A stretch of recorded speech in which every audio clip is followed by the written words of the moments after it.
baptism of Jesus. But I like it.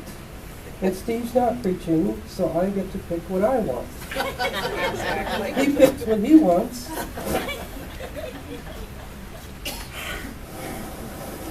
This is one of the readings that we refer to as a servant song of the servant.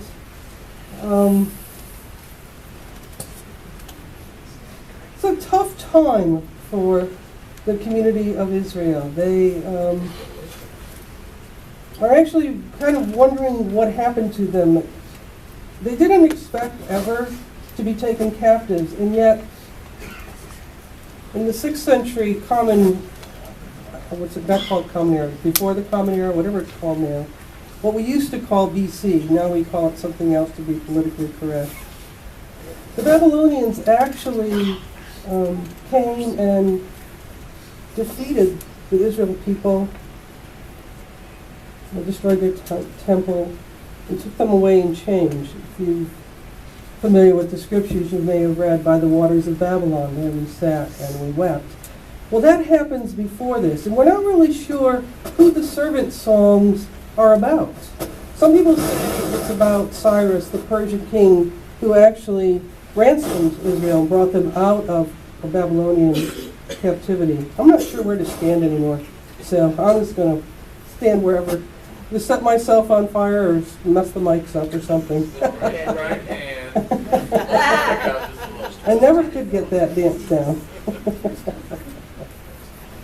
But here we are at this time when it seems not so important who the servant of God is, but what the servant of God is about.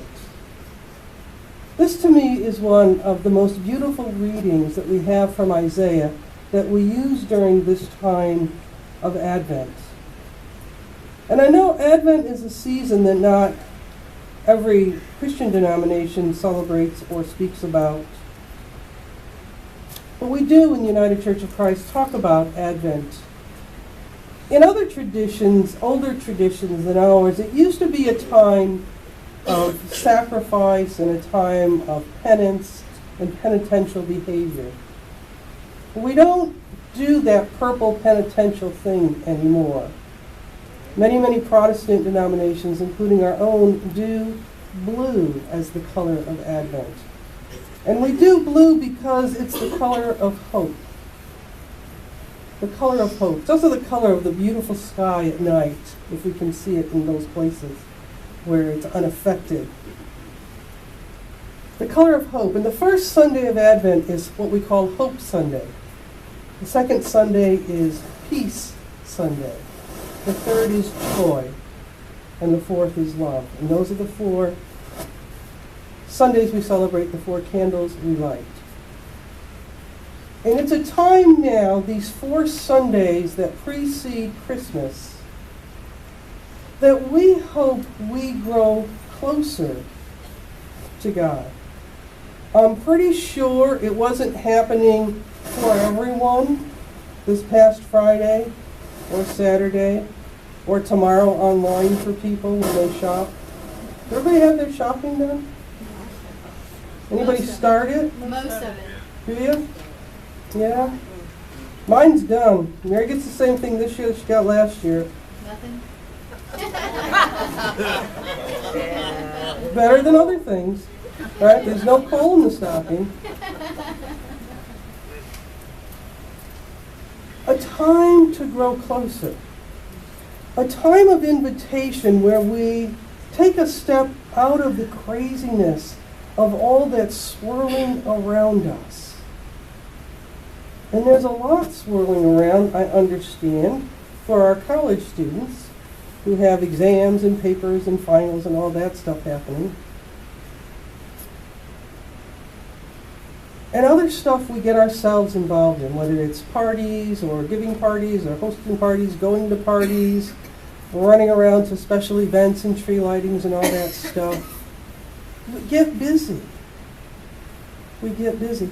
And sometimes we get so busy, we forget that Advent, which actually is talking about the coming, that's what it comes to us from Latin, That Advent is about a time when we are invited by God to grow closer to God and to understand that this God that we read about in Isaiah, who has his chosen people in Isaiah, has now in this passage not forsaken those people, but sticks with them in faithfulness in their particularity, even as the message that goes out is for all peoples now.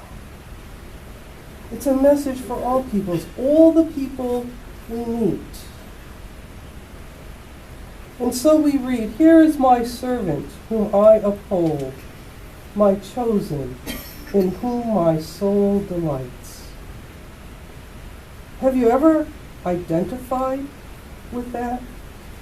Have you ever thought about yourselves as the servant of God, the chosen one, the one that God delights in?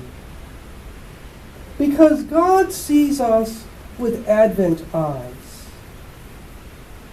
Even as we look with our own Advent eyes at the most ordinary things and allow them to become extraordinary things. We are invited to be one in attitude and manner and touching the world as this servant in this passage, delighting God with buying donuts for hungry children, delighting God in gathering on a beach to send up Japanese lanterns for a beloved child, delighting God in finding someone in the store who can't afford their groceries and helping them pay for them.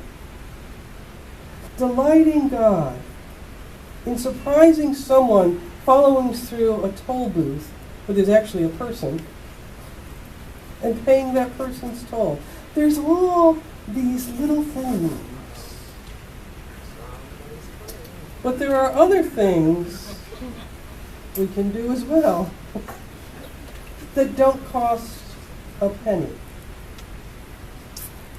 Touching the world in a way that God's servants are called to touch the world is a way that asks us to be in right relation. In all these major prophets that we read, justice, mishpat, is a word that's repeated in every single one of their writings. We are to be people of justice.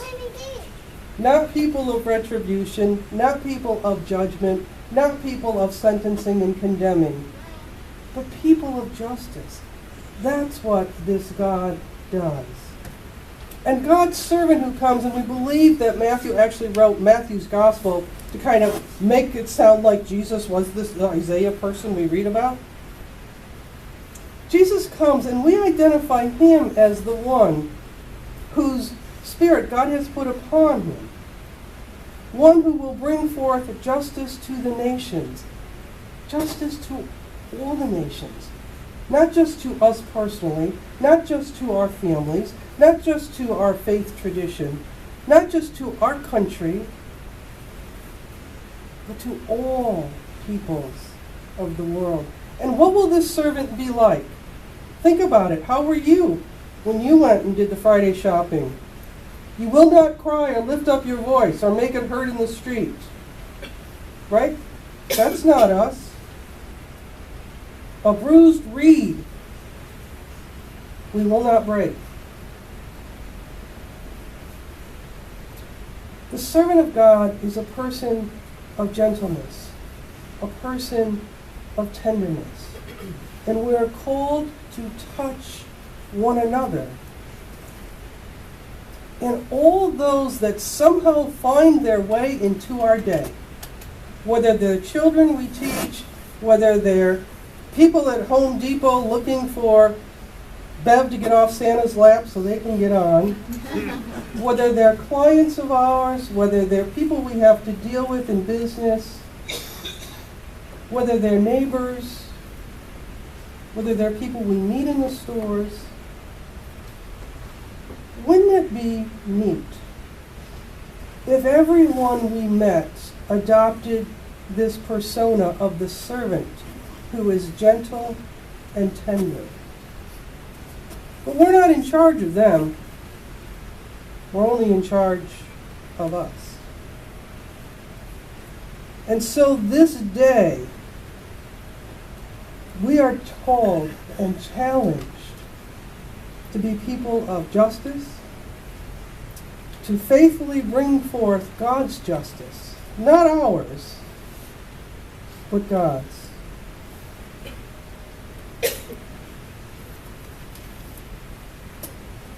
I am the Lord, I have called you in righteousness. I have called you to be in right relation. I have taken you by the hand and kept you. I've taken you by the hand. You are mine. I've kept you. It doesn't matter what anybody else has done, but I've kept you, loved you, cherished you, held your hand. You are mine. That's the God who calls us. And that's the kind of persons we're called to be. Beloved of God, kept and honored and cherished, the folks in whom God delights. And then to be so full of that Spirit of God that the people we touch in a day know tenderness, gentleness, and justice. That's our call. And then in the end, because of this servant, the blind will see. Somebody's blinders will come off because of us. Somebody's got blinders on that keep him or her from being gentle and tender. The deaf will hear. People who could not hear before, that they are being called to love and be loving. Not just to people who love them back, but to all the people that annoy us. I know I'm not the only one in the room that annoys you, so don't be looking around. And the lame will leap for joy. Maybe only in their mind's eye and in their hearts, but they will leap for joy because you touched them in a way that God calls us to be touched and to touch one another. So on this first Sunday of Advent, the Sunday of hope, let us offer hope in some way, somehow, to someone who may not otherwise have hope. We hope that this disease called HIV/AIDS will indeed be cured. We hope that the violence that has erupted in Missouri and in Florida and other places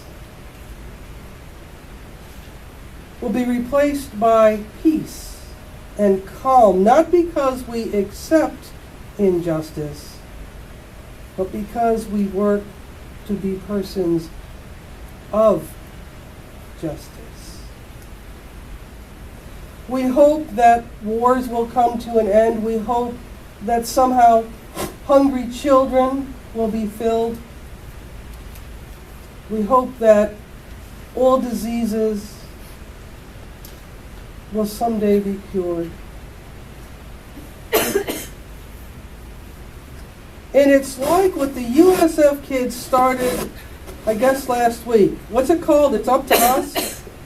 Or it's on us? Something like that? That's your initiative? It's on us. It's on us to make that happen. It's on each and every one of us. And I will tell you this. You will find yourself changed if you spend this week in kindness and tenderness,